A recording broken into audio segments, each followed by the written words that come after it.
Let's go ahead and create our first serverless service using the serverless framework. To get started, I've already CD'd into a projects folder of mine, and now I want to create a new folder for my first serverless project. And we're going to essentially copy what we did manually inside the API Gateway console and the Lambda console, but building it using the serverless framework instead. So I'm just going to create a hello folder here for myself. I then cd into hello, and at this point I'm just going to create a new serverless service using the serverless create command. The command I'm going to use is serverless create --template aws-node.js. What this tells the serverless framework is to bootstrap a very small service for me geared towards being deployed into AWS using the Node.js runtime.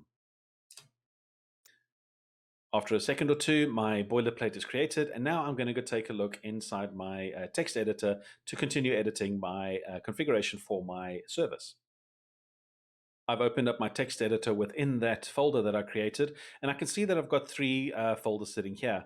Please ignore the coverage folder here, as this is just a part of the extensions I have installed in my IDE, but let's take a look at the other files that are created automatically for me here.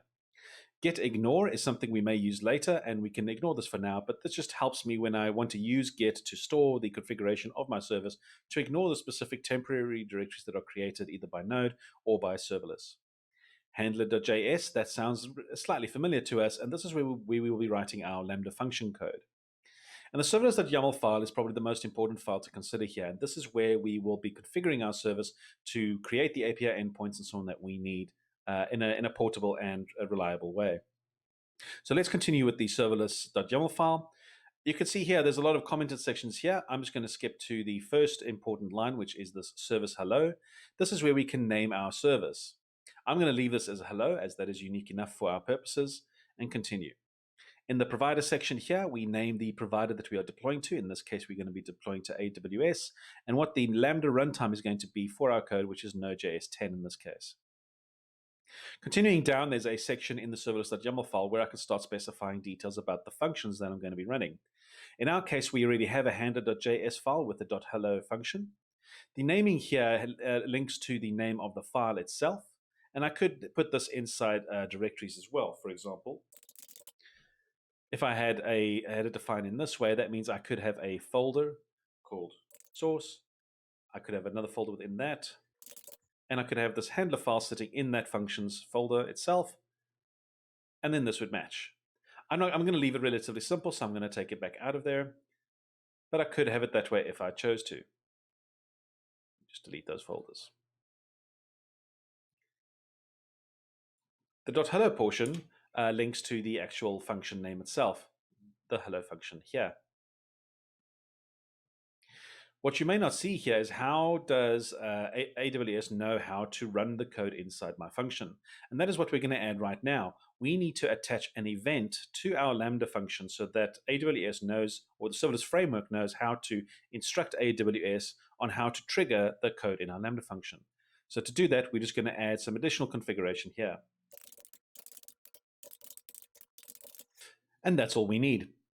Just bear in mind, this is YAML, and if you're not familiar with YAML, just be careful of the indentation, as YAML gets very specific on how you indent the items within it. Remember, with the API gateway that we set up manually previously, we could define the path that we wanted the Lambda function to execute under, as well as the method that would affect it. So you can see here, we're already duplicating the configuration we had before. Now, if I want to actually deploy this into AWS, I can run a serverless command. But first, let's go ahead and edit our Lambda function. The handler.hello file is where we're going to do that. So I'm going to open up my handler.js here and find my hello function, which is right here. And I'm just going to edit this body to make it similar to what we had previously. So I'm going to take out the default values here, all the way to there. And I'm just going to add, just like we had before, hello from serverless.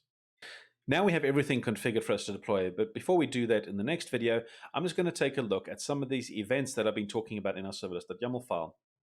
Obviously here you can see we have an HTTP event linked to our Lambda function here, but in the commented section below, you can see there is reference to a lot more events that we could potentially be using. And this is important to realize with developing services with the serverless framework and serverless in general. Using all the events available to you in your cloud provider is a very powerful way to build serverless applications. And we will be using a mixture of these in our own application that we will be building. But just remember that this is a core premise of how serverless applications work, is that we have code sitting within Lambda functions that are triggered by events caused within the cloud vendor that we use, and obviously the HTTP events that come through. So thinking of Lambda as a glue for all of these various services within the cloud vendor that we may be using is a very good way of thinking about how our code works and how we reduce our dependency on having to write so much code.